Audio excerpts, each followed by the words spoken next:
Well, it's a very warm welcome and thank you for joining us on this independent off-tube studio commentary. The game at the Vitality Stadium has got underway. It's an all-Premier League clash in the Carabao Cup second round as Bournemouth take on Brentford, but both teams making a string of changes to try and get some of their squad players, some of their fringe players a full 90 minutes potentially as well. With both managers looking to try and bed down for the season. Bournemouth having a bit of an awkward end towards last season. Brentford, of course, having wholesale changes with their manager and leading players going over the summer. So it's going to be an interesting game this evening.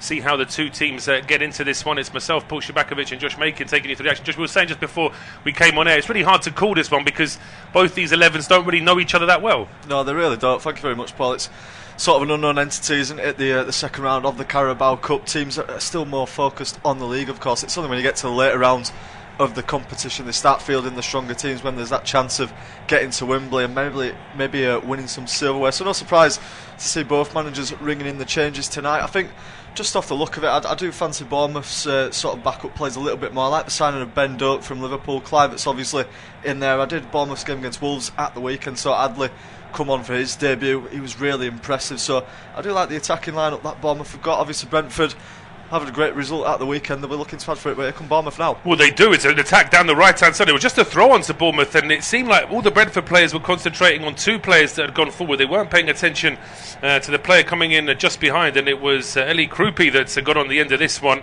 Was able to just get away from Vandenberg, find an angle for the shot. Valdemarson with the save. A bit of luck really for Brentford that rebound didn't go straight to Cliver. Yeah, they really are in the end. It could have gone anywhere. It's a good save from the goalkeeper. Just get lucky with the rebound of it in the end. But Bournemouth starting fast as they usually like to do. They were like that against Wolves. They were all over them on Saturday, and they're looking to do the exact same here. Just get on top of Brentford as early as they can, maybe get that first goal and then just control the game from then on. Well, they've just done it again here as well, Josh, because Onyeka was caught in possession, and then to try and win the ball back, Matthias Jensen has fouled Justin Cliver, so it'll be a free kick to Bournemouth around 40 yards. Just to remind you of the two teams very quickly: Dorda Petrovic in goal for Bournemouth, the back four of Julian Aruyo, Bafode Diakite, James Hill and Julio Soler. The two holder midfielders are Alex Scott and Ryan Christie. The three ahead of them are Ben Gannon Doak, Justin Cliver and Amin Adli, with Eli Krupi as the frontman. I'll do the Brentford 11 in just a second, because we'll see this Bournemouth free kick first, which has been taken short over towards Julio Soler.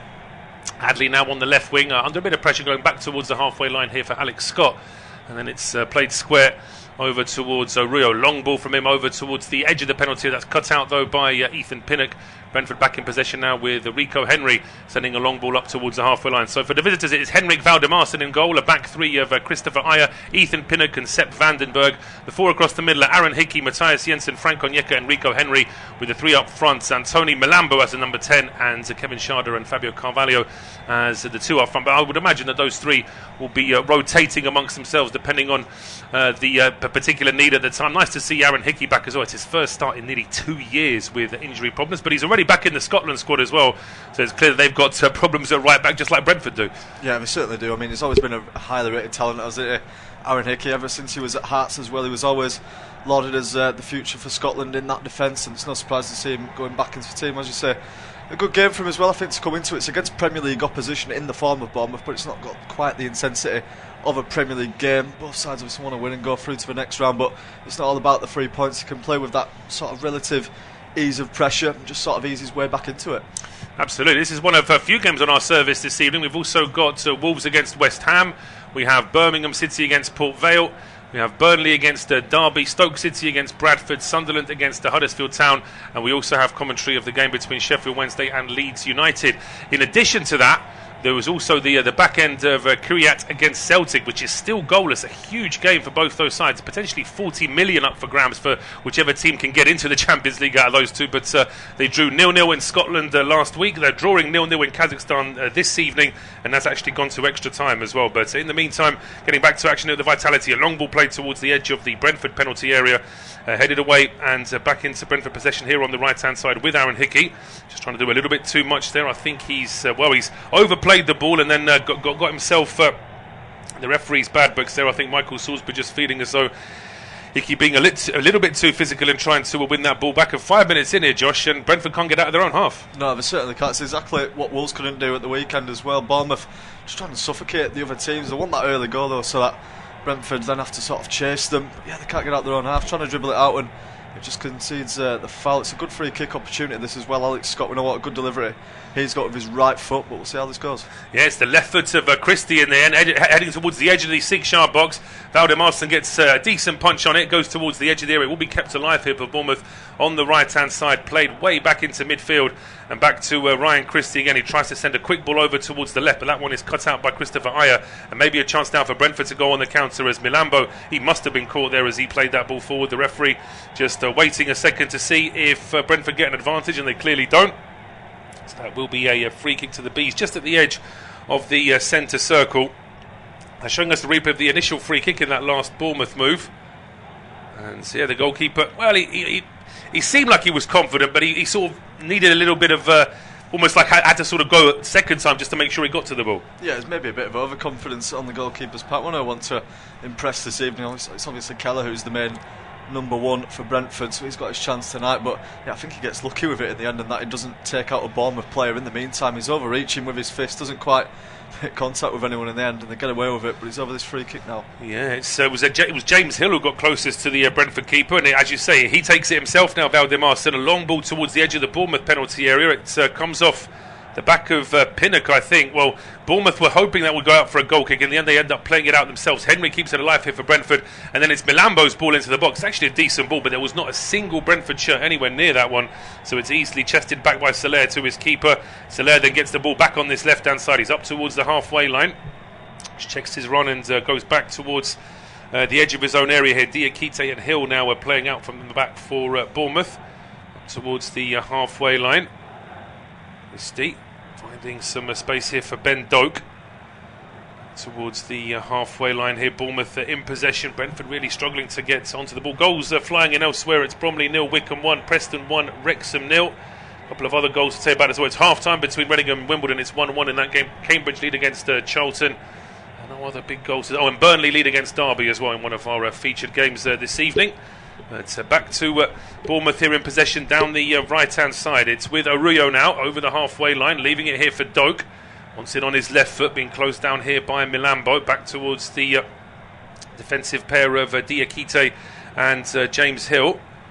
But there's always a knees about the way Bournemouth play in possession, particularly at home. They can't always do this when they're on the road, but when they are at home, they just have this way of holding onto the ball, and it's something that Iraola wanted to introduce to his side straight away. Yeah, it was. He did that at Rayo Vallecano, didn't he, when he was back managing in Spain. He's doing it again now with Bournemouth. They're just so comfortable. They're just so well drilled in, the patterns of play and where to show for the ball. It's a joy to watch when they are at home. They just managed to dominate games so effortlessly. And Brentford, as we've seen, barely had a touch of the ball going forward so far. They had that counter-attack which they got where Milambo was fouled, wasn't he, on the halfway line. That's about it so far for Brentford. It's just really nice to watch from Bournemouth. Very easy on the eye, and this is being done as well with a lot of the second players who don't normally play with each other. No, absolutely, yeah. Long ball now down the right-hand side. Doak getting into a little bit of a tangle there with Rico. Everybody at the end of two players shake hands, no problem there. Doak was trying to keep the ball alive. I've noticed that he's got his double-barrel surname on his shirt now, so we're going to have to get used to calling him Gannon Doak rather than just Ben Doak. But yeah, interesting stat there as well that Brentford have gone 7 games without defeat against Bournemouth, 2 draws and 5 wins in that run. And 6 of those games have seen Brentford score more than 2 goals against Bournemouth as well. So, we'll see if any of that scoring form has travelled down south with Brentford to the Vitality this evening. But for the time being, it's more pressing here from Bournemouth as Pinnock goes back towards Valdemarsson. He tries a little flick ball back towards Ethan Pinnock. There's pressure there, and in the end, it comes off Gannon Doak out for a throw to Brentford on the left-hand side. We're 9 minutes into this game. It is goalless, but it really has all been Bournemouth in terms of possession so far. Here's Ethan Pinnock now waiting to restart play. His sort of fortunes have dwindled a little bit. I mean, he's had a few injury problems as well, but it's gone from being a sort of a nailed-on starter for Brentford to pretty much being a sub now. Yeah, it certainly has. He was a massive part of that team, wasn't he, as well, that came through the Championship with them under Thomas Frank and played a pivotal role in the opening couple of years of the Premier League. But just shows you now, Keith Andrews isn't really fancy him as well. There's obviously Nathan Collins, who's the club captain and plays most of the games there, so he's got a tough time forcing his way back in with the quality that Brentford have. But a game like this, I think against Bournemouth, always been a threat from set pieces, Ethan Pinnock, so that'll be one way that they'll look to utilise him, and if he's going to get his way back into the team. Absolutely, if Brentford can get an attacking set piece, they'll use Pinnock as much as they can. But the ball coming in from the right hand side now from Arroyo is cut out at the edge of the area. Brentford win it back in now with standing captain, or former captain even, Matthias Jensen. Nathan Collins has got the club captain's armband for this season. Onyeka now, who was on loan away from Brentford last season. Back into the side now, though, with all the departures. Here's Jensen trying a long ball now towards the on-rushing Milambo. That one's easily cut out by Diakite. Soler now playing this one forward. Quick turn there from Justin Cliver, running straight into a line of Brentford players who are in their changed third kit this evening. A sort of a sky blue, slightly sort of a faded sky blue with a stripe across the middle. Bournemouth has always in black and red at home. And with Alex Scott now, a quick ball over towards the right-hand side. He's getting forward more and more now is Julian Orio. Leaves it here for Gannon Doak. Puts it onto his left foot, trying to find enough space for the cross. There's not really too many to aim for. It's just the one player. Two players now waiting in the middle of the park, and Doak goes all the way to the byline, tries to force that cross in. It's a decent challenge, though, from Rico Henry. Christie now holding it up, trying to thread one through to the edge of the area, but that one is cut out. And now Brentford trying to get on a quick counter here with Carvalho. He plays the ball down the left-hand side for Sharda. Good challenge there, though, from James Hill. Not only does he get the ball off Sharda, but had that gone out, it would have gone straight out for a goal kick as well. So Bournemouth now are back in possession, and there is a marked difference. When Bournemouth go forward, they go forward as a team, whereas Brentford, the 2 or 3 times they've tried to get forward, it's with a long ball. Yeah, looking to utilise the pace a lot more, aren't they, Brentford? Like Rico Henry back on that left side as well. He can definitely help progress the play up the pitch quickly for them. Just going to try and hit Bournemouth on the counter. It's the sort of style you'd expect from Bournemouth, isn't it? Just sort of pass the other teams to death and maybe go along when you can, as they've just have now with Diakite. I think that might have just gone out for and in fact they haven't, they've kept it in. But yeah, Brentford, for all that was said in pre-season, still look a big threat going forward. I like the signing of Sharda as well. He's obviously got a goal under his belt too. Just looking to continue it. Absolutely, yes. Sharda's been sort of fighting to get into that team, really, with the other forwards around him. But now with so many of them leaving and another one refusing to play, is going to give him more opportunities. And interesting to see what happens, of course, with Johan Wissa still out of the team for the time being. And the transfer window is less than a week from shutting now. So whether or not he does get his move to Newcastle, we'll have to wait and see. I suppose a lot depends on whether Isak gets his move to Liverpool. We now know that Wolves have rejected an approach from Newcastle for Strand Larsen. So Newcastle trying to get their replacement striker in before they've sold their main one, but doors are being closed for the time being. Throw on to Brentford here now down the left-hand side with Rico Henry. Mentioned Darren Hickey back after 2 years. Well, Henry missed almost a year of football himself with a severe injury, but he made a bit of a comeback last season, looking to now start this season as strong as possible. And he was on the fringes of an England call-up before all his injury trouble, so he'll be hoping that he can get back to that level. Yeah, certainly. Well, there's a lot of players in there in the Premier League who are looking to maybe rediscover their form. Look at Dominic Calvert-Lewin as well, coming in at Leeds, who's been talking about wanting to try and rediscover his form and go back into the England squad. It's definitely a chance for Rico Henry. I mean, there's a few gaps opening up, I think, at left back. Lewis Hall's had a long-term injury. Luke Shaw, there's obviously doubts about his fitness quite a lot of the time, so there's that space open. You can just nail down a spot in the Brentford team and do well for them. There's absolutely no reason that Tommy Tuchel won't be having a look at him. Absolutely, yes. It gives well. Now, speaking of the devil, here is Henry now chasing a quick ball down the left-hand side, but Rio had a bit of a head start, although he is forced to put it out for a corner. So it's taken 13 and a half minutes, but Brentford do finally get their first attacking set piece here. Chance to try and get players into the box and test this Bournemouth defence, because Dorda Petrovic, as I remember from his brief appearances at Chelsea, isn't the best keeper on crosses, so this is something that Brentford may be able to exploit. Yeah, it definitely is. They've got the height to do it as well, haven't they, Brentford? I mentioned Pinnock just a few moments ago, and what an aerial threat he is in the box. There's a as well, can definitely do a job. The ball's just got to be perfect from Jensen, who we know can deliver a great cross into the box. We'll see how they do. It looks like they're all lining up at the back post for this one. They're going to wait for Jensen to try and swing this as far towards the back post as he can. And he really is putting a lot of height on that. Oh, goodness me, that is overhit by some way from Matthias Jensen. Never really understand. I mean, it's not as if he's the only player that does it, but I do think that teams overcomplicate corner kicks these days. You just think that get a good ball at decent height, make the keeper and the defender have that split-second indecision between them, and you're likely to get a header or some kind of rebound. But that cross from Jensen there, as we see, I mean, it's just there's no one even close enough to even try and attack that. It's a strange corner kick in the end. It really is. There's way too much on it, isn't there, for anyone to really get on the end of. I always think with those looping corners towards the back post, you can't really get the pace on the header as a defender or attacker. Then you're trying to get the power and generate it, maybe get it back across goal, create some chaos in that way. But I just think it's better going maybe at the near post, getting that pace on it. Well, you're almost sort of just setting yourself up for a fall, because all these players have come up for a corner and you're effectively pinning it all on one cross, getting to one player who gets the perfect header back across the 6-yard box for then another teammate to attack him. And when it works, it looks great, but I think that sort of you've got to have. I mean, I would say that's the sort of corner kick you play when you've got your starting 11, because then I think everybody knows exactly where they need to be. But Jensen hasn't been getting starts for Brentford, and the players he was aiming for don't get starts either, so it never really worked out. It was a bit of a wasted set piece, and now up the other end, Bournemouth are trying to get forward here with Gannon Doak just been marked here by Rico Henry. It could be an interesting battle actually between those two. Gannon Doak, the young player, and Henry certainly not an old player yet, but got a bit more experience about him. And sending this one back towards Ethan Pinnock. Under pressure there, going back towards his goalkeeper. Long clearance now from Valdimarsson towards the halfway line. Soler with the header, taken down by Alex Scott. And he's got options here. One of them is Justin Kluivert on the left-hand side. That's where the ball has gone. Kluivert back into the middle. Just looking left and right here. Here is Adley getting away from Ayer. And then hitting the deck, but no foul, says the referee. Then a strike coming in from Krupi, but that one is quickly charged down. Brentford now get it back here with Rico Henry under pressure from Christie, and then Jensen plays one out quickly towards the left-hand side, taken down here by Milambo, but no options to go forward. So Brentford's first option there, first thought in fact, is to go back towards their keeper. Pressure here from Bournemouth. And that's the trouble. I think Brentford wants to play out from the back, but there are just so many Bournemouth players pressing that after 10 or so passes they're forced to take it long anyway. Yeah, they are. The urgency is good from Bournemouth at the moment. I think Brentford have done well though just to settle into the game. I thought after the first minute when obviously Krupi had that shot, that might be a bit of a long first half for them, and that Bournemouth would continue to pepper them. That hasn't been the case though. That's the first real attack we've seen from Bournemouth in quite a number of minutes. Brentford have gone into it, starting to get on the ball a little bit more as well, just advancing towards the halfway line. It's not resulting in any chances of the sort just yet, but I think Keith Andrews will be a bit more pleased with the progress this side's making. Yeah, I think so. I think, as I say, you always have to weather a storm. You mentioned that the Bournemouth are a team that always like to start well, always like to get on the ball early. If you can just see that out, you give yourself more of a chance. As Jensen trying to start something for Brentford here, a long ball down the right-hand side aimed at Fabio Carvalho, but it is Bafode Diakite with a header out. Throw on to Brentford on the right-hand side here with Aaron Hickey, waiting just to see where his teammates position themselves. I don't think he's looking to try and launch this particularly long. It's still a long way from the penalty area.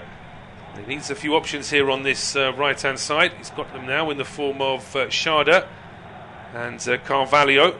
Onyeka's gone further forward as well. Ball is aimed at Milambo though, who tries to turn. He gets marked well though by Diakite, out for a throw to Brentford. This now is level with the edge of the penalty area, and they've got Ayer and Jensen in their 11 this evening. Both of them can take a long throw. Yeah, it certainly can. It's a sort of re-emerging trend again, isn't it, in football? The long throw, it seems like every team tries to go for it now. It's good, isn't it? Just straight into the box, try and get the knockdowns. That's exactly what they go through. This well, is you think really for a professional athlete, you can teach them that, can't you? There's all kinds of skill and technique in football that can be quite difficult, but actually launching a throw on into the box is something that you should be able to teach 2 or 3 of your players. Get that technique and that strength just right. But it's a shorter throw in the end from Jensen, just for a bit of trickery, and then a dreadful ball into the box.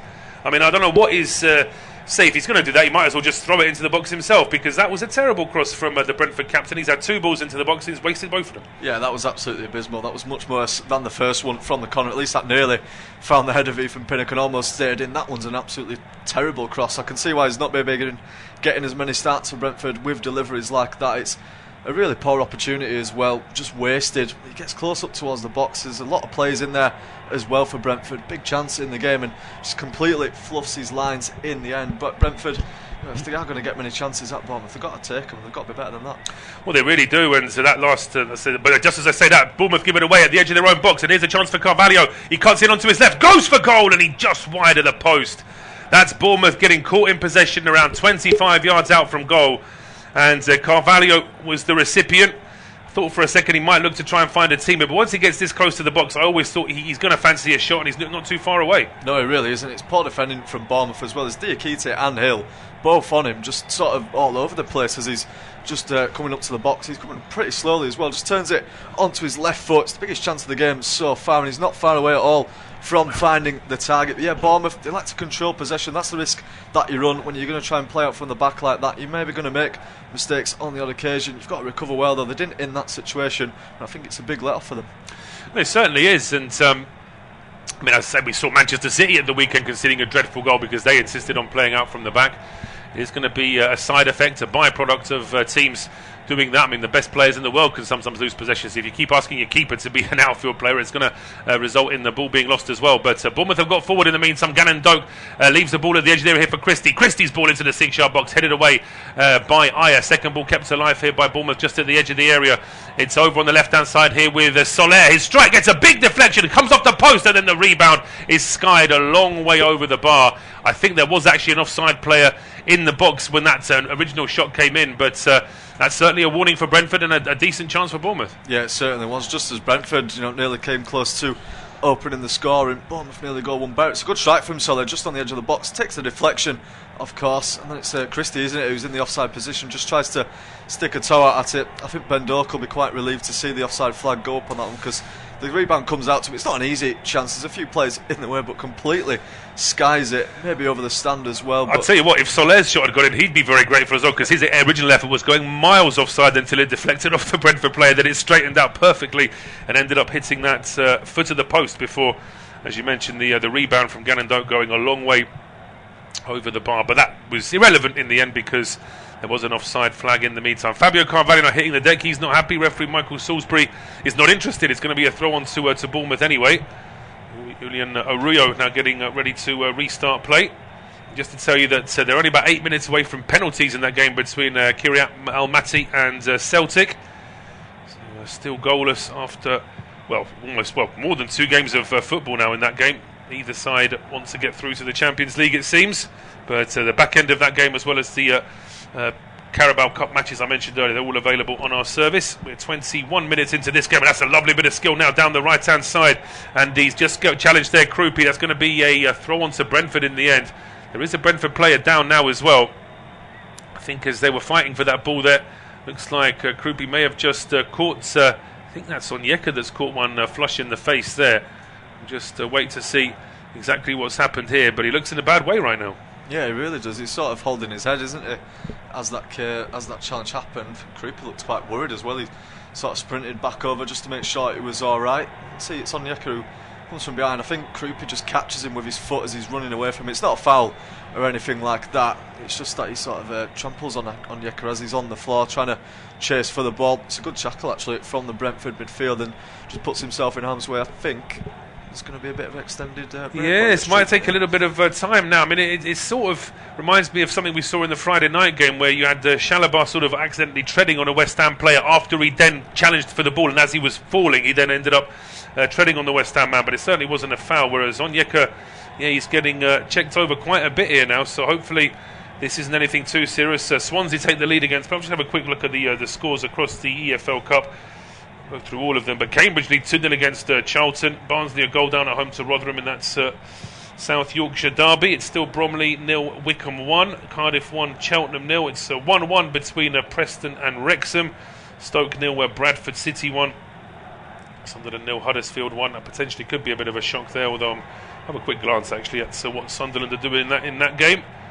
And there's changes aplenty there, I would say. But there's still a few regular starters, but generally speaking, it's pretty much a second team that Sunderland have put out there this evening. There's Andoni Iraola making some additional notes there as well.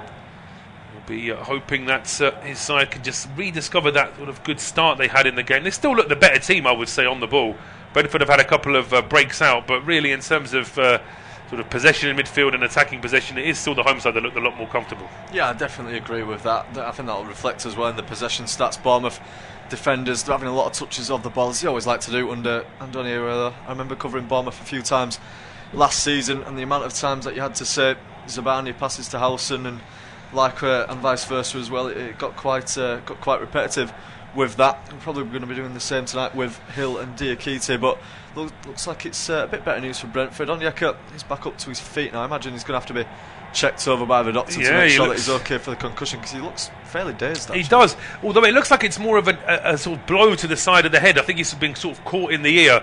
I tell you what, Keith Andrews literally grabbed him by that ear as well as you were sort of trying to hug him, so that wasn't ideal there from the Brentford manager or head coach. But Onyeka looks okay to play on. Because of that long delay, we've actually gone over the halfway points in this first half. We're 24.5 minutes in, and there will be some injury time. There is Bournemouth 0, Brentford 0. It will be Josh to take us through to half time. Yeah, thank you very much, Paul. As Brentford trying to go direct on this occasion with the goalkeeper Valdemarsson just smashes it out towards the left wing. It's past the halfway line. It will go out for a Bournemouth throw-in to be taken by Araujo. And Yeka's still just waiting there on the halfway line to get the go-ahead to re-enter the field as it stands. So he's going to be able to continue in this game, luckily for Brentford.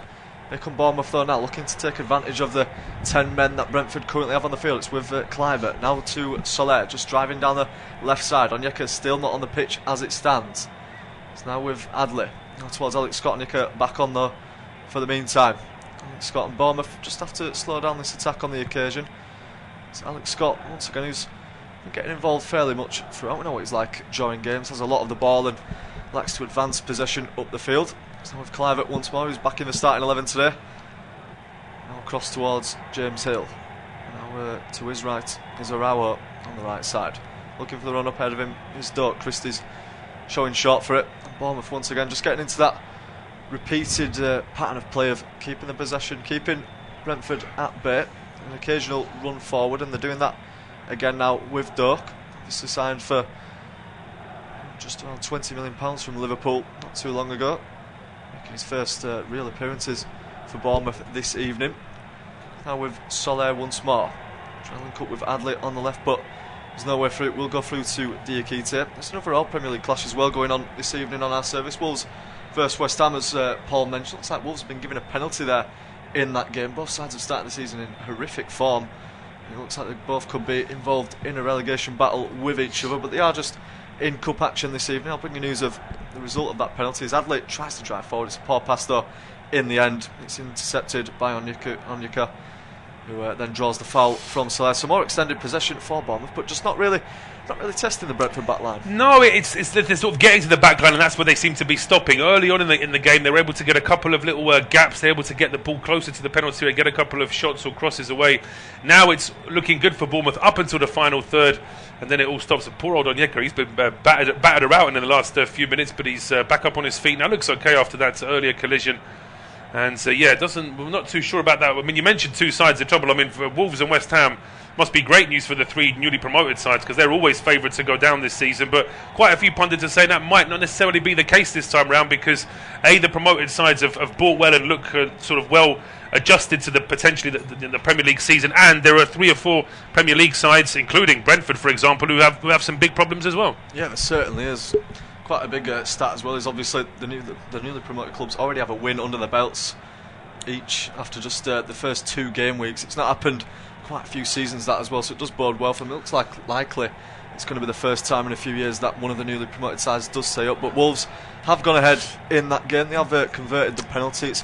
They haven't actually. What's happened is, what we're getting on our updates is that Juan Hee-Chan has missed, but then Gomez has scored in the same minute, so it's fair to assume that Gomez has scored the rebound after Chan had it saved. Yeah, it certainly does. So Wolves do get away with that slight penalty miss. They are ahead in that game against West Ham. It's just come up to half-time as well in that one. As Petrovic building from the back once more for Bournemouth. Farao tries to get the pass towards Krupi, is showing short for it. However, he is defended well by a Brentford man on that left side, who's gone down at the moment. I'm not sure if he's just tying his laces or if he has actually got an issue. He's still down on the field. There's another Bournemouth down in the aftermath, but Bournemouth are still coming on forward on the attack here. Referee hasn't brought it back. It's Ben Doak now on that far side, looking to have a run at Sharda. Doak coming inside, no way through in the end, so has to go towards the left wing. Picked up well by Adley. Solid showing for it once more in support, and Scott to his right. Solid's not going to make the run forward on this occasion. Once again, Bournemouth just going from side to side. Christie out towards Araujo, and Doak once more. 61-39 in the favour of Bournemouth in the possession stats so far this evening. Does tell the story of the game. They have been dominant, just not really creating too much so far. Valdemarsson, not many saves to make him out of one now though. As Kluivert picks the ball up, tries to drive the ball across goal. There's the touch from Pinnock in the end, who slides in, takes a touch off him, and the goalkeeper will collect it. But again, Bournemouth, another extended move, ends up in the arms of the goalkeeper. It does, but the ball's been bowled out here, and I just wonder whether this is Onyeka saying he can't play on, or was there another problem on the field somewhere. We'll see as this ball is fired across. Kluivert gets towards the... I mean, it is actually Onyeka that slides in to deflect the ball. But no, it's another Brentford player. It's Matthias Jensen who's now sat down on the turf. So the Brentford captain for this evening, he's got a few problems. Brentford bench, by the way, is Collins, Damsgaard, Coyote, Lewis Potter, Otara, Pert Harris, Thiago, Yarmoliuk and Kelleher. It's pretty much all starting 11 players, really, apart from Miles Pert Harris. He's the only one really on that bench who's a sort of more of a youth player, he's sort of squad player. As for Bournemouth, it is Adams, Brooks, Evan Nielsen, Semenyo, Senesi, Smith, Tavernier, Truffert and goalkeeper Dennis. They're the substitutes for Andoni Iraola this evening. Getting shouts of a potential second goal in the game between Stoke and Bradford. Yes, it is. It's Stoke 0, Bradford City 2. So a big result that there for Bradford. Of course, they're back into League One after a long spell in League Two to get themselves back up the divisions again. But yeah, this will be a bit of a worry. As I say, Onyeka's not someone who starts every game for Brentford, but they all obviously want him to be fit. Jensen's another one who, with his experience, he's been at the club since long since Championship days. So he'll be hoping that he can get back on the field. As we can see, Harry Redknapp, who at various times has had all kinds of roles in terms of being a director and a sort of consultant here, and that's Tony Pulis sat next to him there as well, isn't it?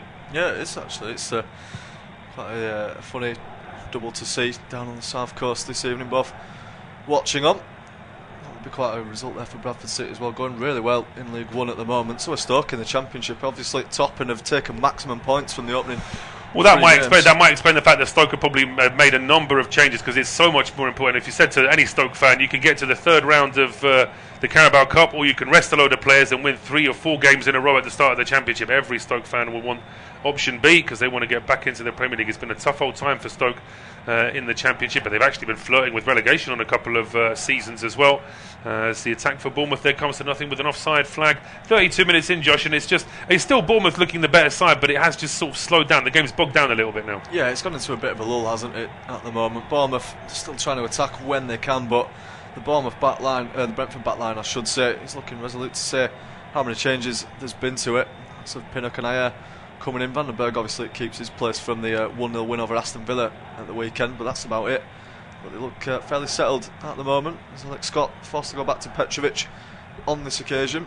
Petrovic smashing it long and going direct on this time. It's up towards Pinnacle, who heads it back into the middle. Onyeka's going to try and win it from Christie. Doesn't in the end. Leaves it off to Alex Scott, who's a bit late with his tackle there. Brentford getting the advantage, and they can drive forward now with Aaron Hickey into the midfield. Referee's going to pull it back for a free kick. Alex Scott looking fairly incensed by that decision from the referee, but he's got no time to dwell on it.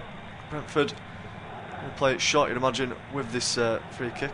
I think it was Alex Scott's original tackle on Shard who came deep to win the ball back. That's led to this free kick here. And Aaron Hickey as well driving into the middle. In fact, Scott just sort of acts as a wall on that occasion. So 2 fouls in a matter of moments for him. Did get a yellow card in that game against Wolves at the weekend as well. Sort of added that side to his game. A bit more of a harder player. He's happy to scrap and maybe commit some fouls if he needs to. But in comes a long free kick now from Valdemarsson, headed away by Diakite. And as far as Onyeka, towards Rico Henry, who goes for the cross from deep up into the penalty area. It's headed down as well. Might be a chance at the back post, and it's into the net as well. Brentford have got the lead. Well, what a moment that was. It's Fabio Carvalho who nearly scored earlier on in the first half. The Bournemouth defence completely going to sleep as the ball was looped into the area. Header towards the back post. Carvalho was alert to it. Sticks it past the goalkeeper. It's 1-0 Brentford. It is 1-0 Brentford, and after all that praise we had for Bournemouth, it's Brentford now who just quickly get on the attack, spot that little gap and take advantage of it. We'll see again here. It's Rico Henry on the left-hand side. It's a long, angled ball towards the edge of the area.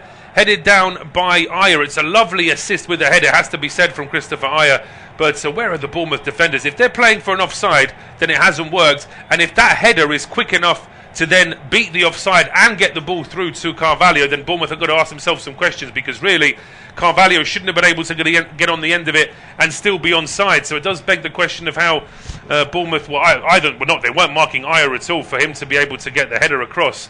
And they certainly weren't tracking Carvalho either. So 34 minutes in, Brentford lead 1-0. Yeah, it's as simple as it gets there, isn't it? From Brentford, just a ball from deep into the box, loops up, get the centre half up for it and head it on. Ball from Bournemouth, I think it was Hill as well, wasn't it? He was supposed to be marking Carvalho, completely lets him off behind him and take nothing away from Carvalho. It's a lovely finish past Petrovic into that far corner.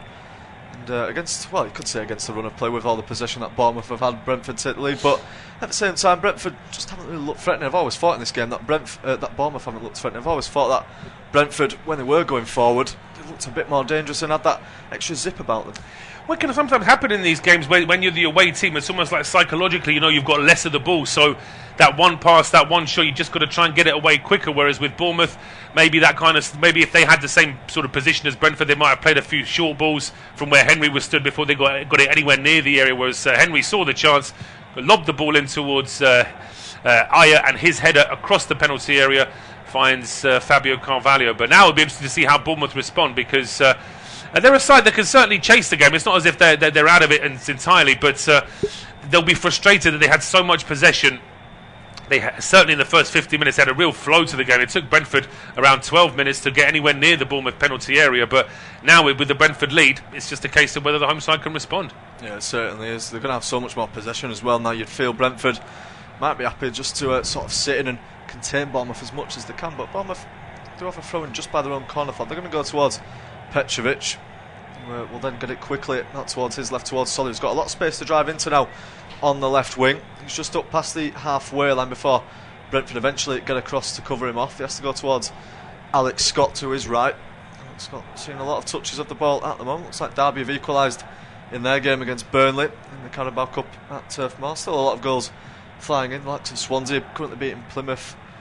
Preston 2-1 up against Wrexham now, so they've retaken the lead in that game. Bromley might have just equalised against Wickham in a League 2 versus League 1 clash there in London. Yeah, just to confirm as well, it has now gone to penalties between Kiryat and Celtic, so as soon as we have a winner in that penalty shootout, we will let you know. Yeah, certainly will. It's Diakite once again in possession for Bournemouth. Soler, obviously second towards Trufe, the left back Bournemouth signed this summer. He started at the weekend and looks to be quite the coup for Andoni Iraola. Was predicted by Gary Neville to be his player to watch this season in Sky Sports predictions, but there's the direct ball forward into the box looking for Krupit.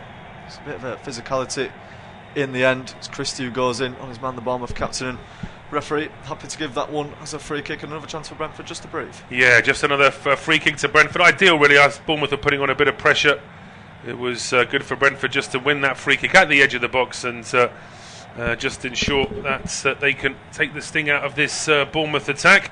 It's important for Brentford now to see out this first half. I think if Bournemouth go in a goal down at half-time, it'll be a frustrated half-time talk from Iraola, because he would say to his players that they've done more than enough to be in front in the game, and yet they're trading, so maybe it will force the manager's hand to make a change as well. Yeah, it certainly might. There's a lot of quality on that bench, isn't there? For Bournemouth, you're looking at the likes of Evan Nielsen, David Brooks, Antoine Semenyo, all on the bench for Bournemouth, so they've certainly got the firepower to change this game if they want to do so. They're coming forward now again through the minutes. Alex Scott, who's maybe trying to do too much initially, but he does draw the foul really well in the end. The referee just gives Bournemouth that chance once more to set themselves just past the halfway line. Scott's trying to get the game back underway almost immediately, and he does by passing to James Hill on his right. Just to say, I'm not watching the penalty shootout, but I am watching text updates of it, and so far both teams have missed their first penalty. So Ida's missed for Celtic and Gromyko's missed for Kiryat, so these teams really don't want to win this Champions League game, it seems. No, they certainly don't want to find the back of the net either by the looks of things. Still 0-0 after 180 minutes and 100, even more I should say, 210. And a penalty each. In fact, Celtic have just missed their second penalty as well, so it's going from bad to worse for Brendan Rodgers' side, or indeed... well, if you believe the rumours, potentially Brendan Rodgers is being lined up as a Nottingham Forest replacement manager. We'll see how that plays out. But here come Brentford now down the left. The ball into Carvalho, just a little bit overhit down that left-hand side and out for a goal kick. But just the fact that Brentford have got attacking possession now towards the end of the half will be bad news for Bournemouth, because they really want to try and end this half as well as they can. But we can see the possession stats. 62 to 38, so 63 to 30 in favour of Bournemouth, but then 4 shots to 2 and only 1 each on target. Yeah, it shows the start of the game. The touches in the opposition box as well. 4 for Bournemouth and 3 for Brentford. It just shows that Bournemouth aren't doing as much with the ball when they actually finally get it. Speaking of missed penalties as well, Cheltenham have missed a penalty in their game against Cardiff. Currently 2-0 down as well to the League 1 leaders, as Brentford have won themselves a free kick in quite a good position here. It was Malambo who went down on this occasion. Just got in front of Ryan Christie, who did catch him in the end. It's about halfway inside the Bournemouth half, so another chance here for Brentford to really pile it all onto Bournemouth. They've had the most of possession, as we keep saying, in this game, but hasn't yielded in any major chances or anything of that sort so far. That one from Krupi in the opening couple of moments, the only one that really springs to mind for the Cherries. It's going to be Jensen to deliver the ball as well, who was down injured about 5-10 minutes ago. He's back up to his feet now and continuing as normal. See if Keith Andrews revisits that one at half time, but Jensen standing over it with his right foot, up goes the arm, and it's now going to go towards the back post. Better delivery on this occasion. It is headed across goal before Bournemouth finally get out to it and clear it for a throw, and that's a bit of a better delivery from Jensen. It is, but the trouble with that is that because the ball's hanging in the air for so long, everybody in the box, not just the Brentford recipient, but all the Bournemouth players can see exactly where the ball's going to go, and they know exactly what's going to happen to it, and that's why as soon as that ball was headed across, there were Bournemouth players able to get in the way of it. Yeah, they were all able to set themselves, weren't they, and anticipate where it was going. Jensen's going to get another bite of the cherry though now with the throw-in. See if this one's any better for him. It's into the box, high and looping. Pinnock's trying to fight for it before Hickey comes to it. Might fall for Onyeka, but instead Arao's powered through. His touch is a bit heavy though, and Rico Henry will pick it up just inside the last 5 minutes on the first half. Still Bournemouth 0, Brentford 1. Bournemouth maybe just looking to survive the end of the first half at the moment. It's Brentford who are completely in the ascendancy at the moment despite all the possession stats. It's also the away side who've got the ball now. It's like Reading have gone back in front against Wimbledon in their game. Only about 20 minutes left to go in that one as well, in the All-League One clash. So Bournemouth win a free kick just at the back there. I think Hill's holding his shoulder quite awkwardly at the moment. Not sure if it was to do with that tackle. He's going to try and continue, but I mean, he was literally holding his shoulder, and then he remembered that he had to pick the ball up. He picked the ball up, and then he was fine, and now he's holding his shoulder again. So it turns out the football really does have healing qualities. Yeah, it certainly does. Now at the back, that's risky though, and he's almost dispossessed, and he is by Adley. It's good recovery though from Van den Berg, who just uses his physicality, and then Alex Scott is the next one to go down injured. But Bournemouth are still playing on at the moment with Doak looking to attack. Rico Henry goes down the outside of him. Henry recovers. Doak has to check back towards Araujo. Once again, Bournemouth, instead of getting the ball into the box, they are forced to go back towards those central defenders. The Brentford throwing fullbacks doing exceptionally well so far, just to manage those wingers. I mentioned to you, Paul, before about Adley and how much I was impressed with him. Ben Doak as well, the signing I do like, but I think the fullbacks have done a great job so far of managing the wingers. They have. I think that they probably were expecting a little bit more work, actually. I think Bournemouth have sort of run out of steam a little bit in terms of putting sort of genuine pressure on Brentford time and again. And as we mentioned, it's good play from Bournemouth up to the final third, and then they struggle to really get that final ball into the box. So it's a real test now as to how Bournemouth can try and address this in these last few minutes, but they're in possession now. Yeah, they were for a moment. Araujo's pass was slightly intercepted. He does well to recover though and win the ball back. It's Diakite with it once more. Goes for the diagonal ball on this occasion, but in the way of it is Ayer. Adley's surely gone down and been fouled there. Referee agrees as well. It's Aaron Hickey who concedes the foul this time. It's a lot closer towards the box on this occasion too. I don't think it's quite shooting range for Justin Cliver. It's definitely too far and not central enough to go for goal, but nevertheless a good set piece opportunity for the home side. It is really. I mean, we'll see this again as this ball is headed down. I mean, you could argue that Hickey's just trying to keep his balance, but then he's just got his arm out for too long. I mean, there's a moment where you can say it's justified, but then the fact that he's got his arm out there and he's holding on to the Bournemouth man for as long as he is there, holding on to Amin Adley, I just think that in the end the referee couldn't ignore that. And I can tell you that Celtic are going to lose that penalty shootout. They've missed 3 out of their 5. But just as we say that, the ball coming into the box, and it needed a diving save there from the goalkeeper. Then it's put out for a corner with a couple of Bournemouth players asking the question as to whether it might not be a penalty. Yeah, it's a lovely ball in, wasn't it, from Alex Scott with the right foot. Just evaded everyone in the end, and goalkeeper was called into action. Palms it away to his left. It's Krupi who gets in front of Sharda. It does go out for a corner in the end. Not sure if they will have a further look at it. In the end they're not going to. It's going to be a corner. It's going to be in swing up from Bournemouth. We're looking to equalise right at the end of the first half here. It's towards the centre of the box. Sharda gets that away. Might fall to Scott on the edge of the box. It does eventually, but he has to run a fair bit back for it. It's now Araujo just on the halfway line. Out towards the right is Doak. Doak with a ball inside, looking for the run of Adley, who's moved over towards the right side of the penalty area. It didn't work out, and Brentford eventually will get the clearance just into the final minute of normal time before we find out the stoppage. Just could be a fair bit added on with the amount of injuries we've had so far in the first half, but just awaiting that at the moment. It's Doak. You want to predict it? I take about 3 or 4 minutes with the. I'm going to say 5. I'm going to say 5. So you've what, 4? 4 for yourself? 4 or 5. I think it's going to be somewhere in that area. Might even be a little bit more now. Of course, there was that little trend. It was the beginning of last season or the season before, where suddenly we were getting like 12 minutes added to every half. And even though we as commentators complain about how much time the players are wasting, I think we were all sort of saying, "Oh, come on, this is taking a little bit too long now." But I always say that at some point football is going to have to bring in a stop clock as well. It just makes a lot more sense. But getting back to the action here, we're just about to get into injury time, and it's Bournemouth in possession again. Yeah, it's Diakite now, central of the field. Van Sollen out to his left. It's going to be 5 minutes. You were right, Paul, with that one. Great prediction from yourself. It's also great for Bournemouth. They've got an extra 5 minutes at the end of this first half to try and bring themselves level. Sadly, back towards Diakite once again. Not too much urgency about Bournemouth, so they're trying to get back into it at the moment. Looks like there might be a potential shock on the cards as Port Vale have gone in front away at St Andrews against Birmingham in that cup game. Plymouth have also equalised against Swansea.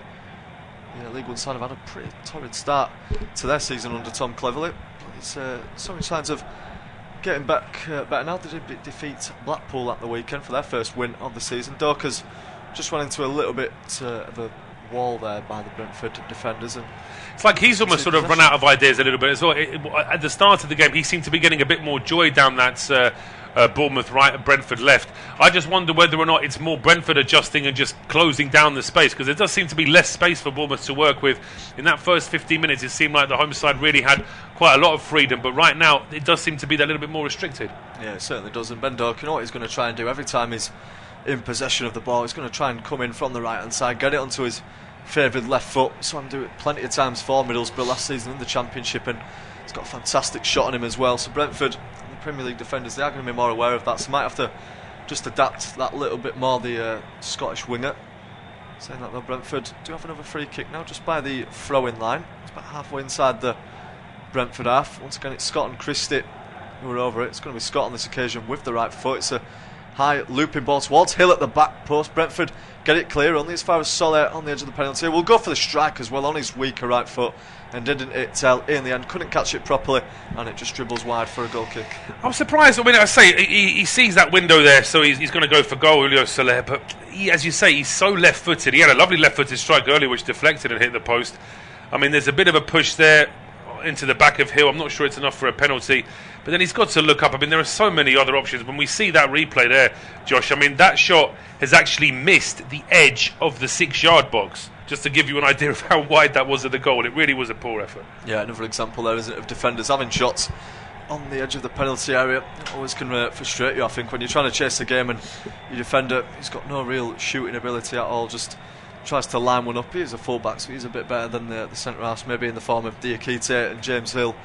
But nevertheless, a bit of a frustrating one for Bournemouth, who did feel, who would have felt that they had a decent set-piece opportunity there. But nevertheless, just about 2.5 minutes left to go of the stoppage time that was allocated by the fourth official. Soler's got a throw-in on this occasion. He finds Krupa, who's come all the way back for it, and he gives it away to Chardon out on the edge. It's Carvalho who tries to link up with him. In the end, there's too many Bournemouth players around him, and Hickey will pick the ball back up though. There's a man who's gone down for Bournemouth, but Brentford continuing. Vandenberg with a nice ball into the box, so it was Ayer looking for Chardon. Brentford just about winning themselves a throw-in to get out of it. In fact, it's going to be Bournemouth. I know it is Brentford who win it with Rico Henry, but yeah, a bit risky there from Bournemouth. Nearly punished. It was, yeah. I mean, you want to praise one of your attacking players for coming back and helping out in defence, but if he's going to give the ball away like that, you might as well not bother, because yeah, I mean, just by sheer weight of numbers, Bournemouth still had enough players back to be able to deal with that. But now Brentford have won themselves a throw-on, and Jensen's going to try and launch this long. Yeah, it certainly is. It's on that far side for a change this time. He's been taking his throw-ins on the right side. We'll see if the left wing has any better results for Brentford. It's Jensen now. It's a bit more direct, this one. It's headed on as well towards the goal. Headed out by Alex Scott, though. Might come out for a good tackle there from Anyeka. Try and get it forward once again, but there's a wall of Bournemouth players on the edge, and they can try and attack down the left now. Here's Clivert, who's almost away down the left. Rico Henry, some great defending though on the unfamiliar right side on this occasion. Hasn't put a foot wrong on the left wing, and now he's doing the same on the right. Well, he was the last man back, wasn't he, for Brentford when they had that long throw into the box, so he had to make up some yards there, but that's one thing that Henry's always had, is a really good burst of pace. He's able to put it out for a throw, but Bournemouth still on the attack. Yeah, Clivert now finds Adley on the left. Haven't mentioned his name too much in an attacking sense so far. A bit of a miscommunication. No, we've not mentioned Adley, and we've also not mentioned Milambo for Brentford. He's become very anonymous in this half. Yeah, I almost forgot he was playing for the moment. There was that sort of moment he had really early on in the game, wasn't it, where he was taken out and won Brentford a free kick, but ever since then the game sort of passed him by a little bit. But Bournemouth coming forward now, probably the last chance of the half as Bendo tries to get round his men. There's no way through once more. Henry will eventually, I think, clear that. Instead he'll go short towards Jensen, who made the initial tackle on Dirk before Henry finally does get it out of his feet. Goes downfield towards Shard, who's waiting for it. So Araujo, who gains possession though. Now with Scott, we are past the allocated 5 minutes, and the referee will decide that's enough for the first half. Bournemouth dominating possession, but so far can't find a way past. Brentford have netted the only goal of the game so far through Fabio Carvalho. Half time, it's Bournemouth 0, Brentford 1. Join us for the second half.